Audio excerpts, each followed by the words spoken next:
আমাদের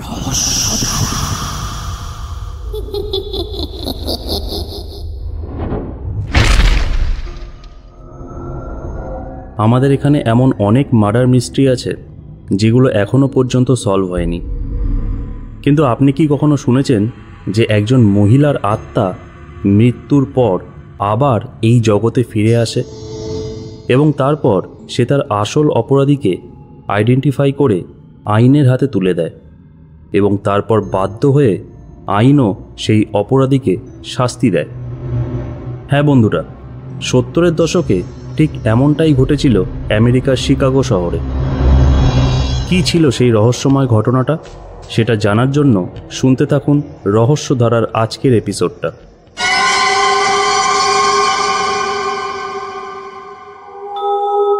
নমস্কার বন্ধুরা, আমি অর্ক।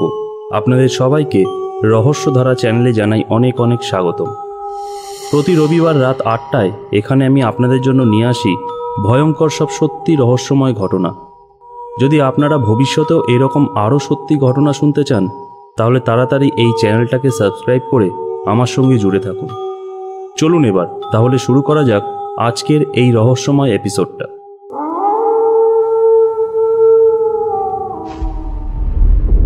তেরেসিটা বাসা এর জন্ম হয়েছিল ফিলিপিনে।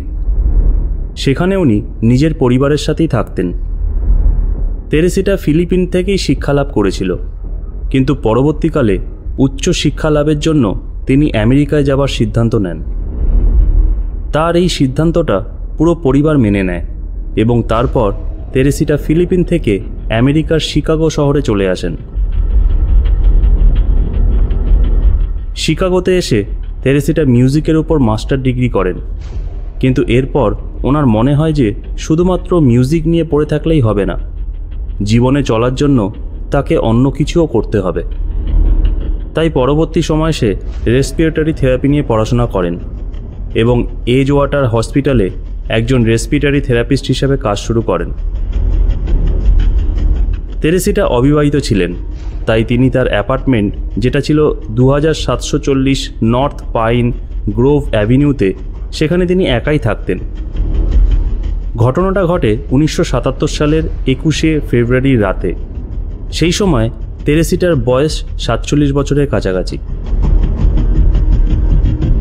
সেই দিন শিকাগোর ফায়ার ডিপার্টমেন্টের কাছে একটা কল আসে। তাতে বলা হয় যে তেরেসিটা যেই অ্যাপার্টমেন্টে থাকতো সেখানে ভয়ঙ্কর আগুন লেগেছে। খবর পাওয়ার সঙ্গে সঙ্গে ফায়ার ব্রিগেডের গাড়ি সেই ঘটনাস্থলে পৌঁছায়, কিন্তু তারা যখন তেরেসিটার ধোঁয়া ভরা ঘরে প্রবেশ করে তখন তারা একটা ভয়াবহ দৃশ্য দেখতে পায়। তারা দেখে যে জ্বলন্ত একটা কার্পেটের মধ্যে তেরেসিটার নগ্ন দেহটা জড়ানো অবস্থায় আছে, আর তার বুকের মধ্যে একটা ছুরি ঢোকানো আছে। সবাই এটা থেকে বুঝতে পারে যে এটা একটা খুনের ঘটনা। এরপর ঘটনাস্থলে পুলিশ আসে। পুলিশ প্রাথমিকভাবে এটা বিশ্বাস করে যে এটা একটা যৌন নির্যাতনের মামলা এবং অপরাধী অপরাধ ধামাচাপা দেওয়ার জন্যই সেই জায়গায় আগুন ধরিয়ে দিয়েছে। তবে সেই মুহূর্তে পুলিশের কাছে ধর্ষণের কোনো উপযুক্ত প্রমাণ ছিল না, তাই তারা তেরেসিটার লাশটাকে পোস্টমর্টমের জন্য পাঠিয়ে দেন। এরপর পুলিশ রিপোর্টের জন্য অপেক্ষা করতে থাকেন। পোস্টমর্টমের রিপোর্ট আসার পর একটা জিনিস পরিষ্কার হয়ে যায় যে শরীরে কাপড় না থাকলেও তেরেসিটার উপর কোনো যৌন নির্যাতন করা হয়নি। এরপর পুলিশ তাদের তদন্ত শুরু করে দেয়। তদন্ত করার সময় তদন্তকারীরা তেরেসিটার ঘরের অবস্থা দেখে অনুমান করেন যে হয়তো লুটপাট করার উদ্দেশ্যেই এই খুনটা হয়েছে। এরপর তারা তেরেসিটার কাছের মানুষদের নানানভাবে জিজ্ঞাসাবাদ করেন, কিন্তু কিছুতেই কোনো সূত্র তারা খুঁজে পাচ্ছিল না। ঠিক এই রকম সময়ই পুলিশ তেরেসিটার ঘর থেকে একটা অদ্ভুত চিরকুট পায়। তাতে লেখা ছিল, gate theatre ticket for AS. তদন্তকারীরা এই কথাগুলোর অর্থ কী তা বুঝতে পারছিল না। তারা এই এএসের ব্যাপারে অনেক ছানবিন করেন, কিন্তু কিছুতেই কিছু হচ্ছিল না। পুলিশ অনেক চেষ্টা করেও কোনো সূত্র খুঁজে পাচ্ছিল না। এইভাবে দিন, সপ্তাহ, মাস কাটতে থাকে। কিন্তু কেসটা একই জায়গায় পড়ে থাকে। এই ঘটনার প্রায় 1 বছর পরে এমন একটা ঘটনা ঘটে যেটা তেরেসিটা মার্ডার কেসটার উপর আলোকপাত করে। তেরেসিটার মার্ডার কেসটা যেই অফিসার দেখছিলেন তার নাম ছিল জো স্ট্যাচুয়েলা। একদিন বিকেলে মিস্টার জো স্ট্যাচুয়েলা যখন তার কেবিনে আসেন তখন উনি ওনার টেবিলের ওপর একটা চিরকুট দেখতে পান, যেটা পুলিশ স্টেশন থেকে এসেছিল। তাতে লেখা ছিল, তেরেসিটার মার্ডার কেসে একজন সাক্ষী পাওয়া গেছে, আর সে আপনাকে কিছু বলতে চায়, তাই আপনি আমাদের সাথে তাড়াতাড়ি যোগাযোগ করুন। এই দেখে মিস্টার জো স্ট্যাচুয়েলা সঙ্গে সঙ্গে সেই পুলিশ স্টেশনে যান এবং সেখানে গিয়ে জানতে পারেন যে ডক্টর জোসে চুয়া নামের একজন ডাক্তার সেই পুলিশ স্টেশনে এসে বয়ান দিয়েছেন যে সে তেরেসিটার মার্ডার কেসের ব্যাপারে কিছু তথ্য দিতে চান। তাই পুলিশ সেই কেসের অফিসার মিস্টার জো স্ট্যাচুয়েলাকে সেখানে ডেকে পাঠিয়েছেন। এরপর অফিসার জো স্ট্যাচুয়েলা সেই ডাক্তারের সাথে দেখা করেন এবং তখন উনি একটা অদ্ভুত কথা জানতে পারেন। ডক্টর জোসে চুয়া বলেন যে ওনার স্ত্রীর নাম রেমি চুয়া আর তিনি তেরেসিটার সহকর্মী ছিলেন।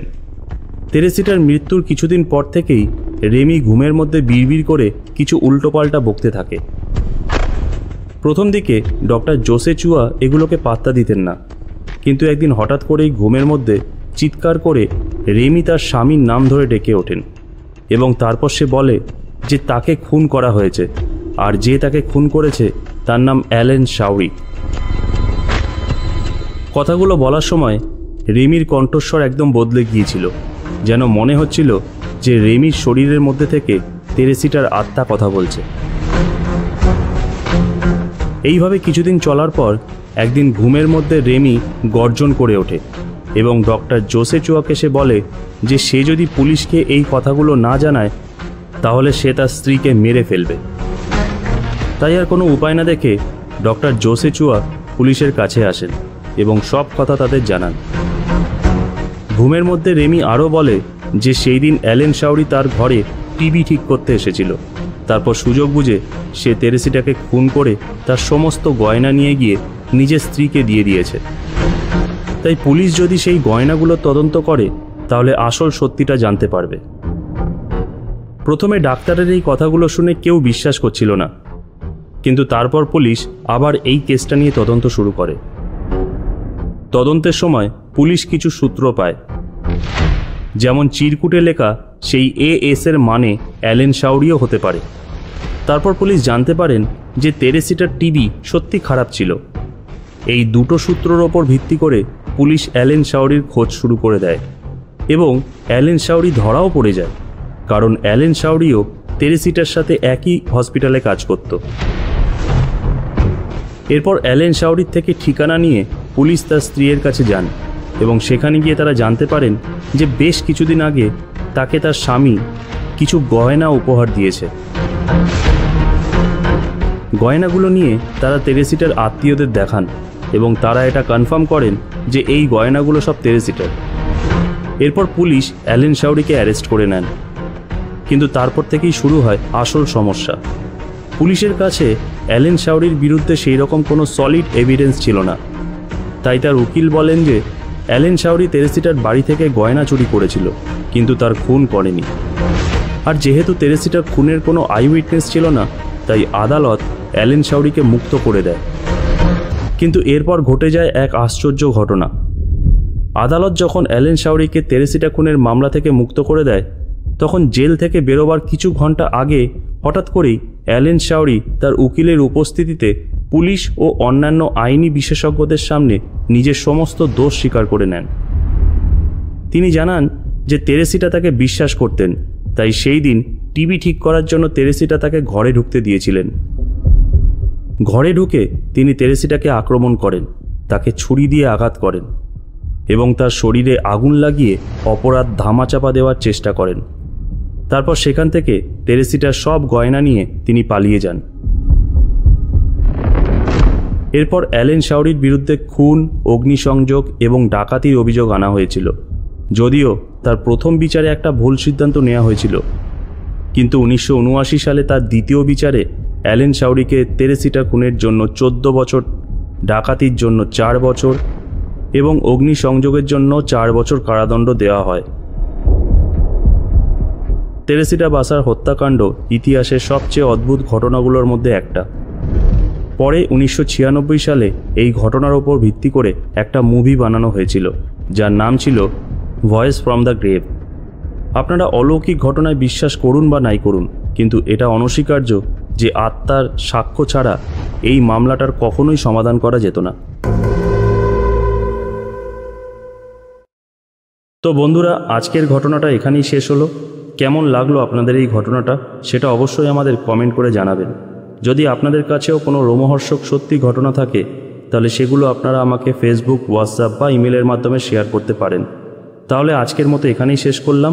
আবার আসবো আগামী এপিসোডে একটা নতুন সত্যি ঘটনা নিয়ে। ততক্ষণের জন্য সবাইকে শুভরাত্রি।